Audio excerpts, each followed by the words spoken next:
ఎస్సీలకు మతం మారినందుకు, క్రైస్తవ్యంలోకి వెళ్ళినందుకు రిజర్వేషన్ రద్దు అని సుప్రీంకోర్టు తీర్పునిస్తే మనం ఎందుకు స్పందించాలంటే మరి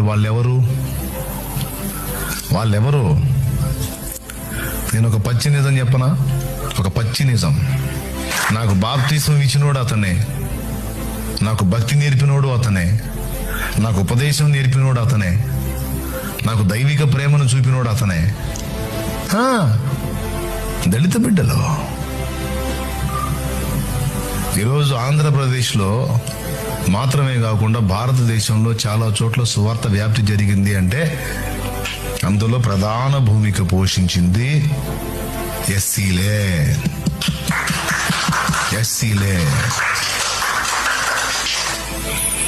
భారత రాజ్యాంగంలో ఆర్టికల్ 25 నుంచి అంతరాత్మ ప్రబోధానుసారం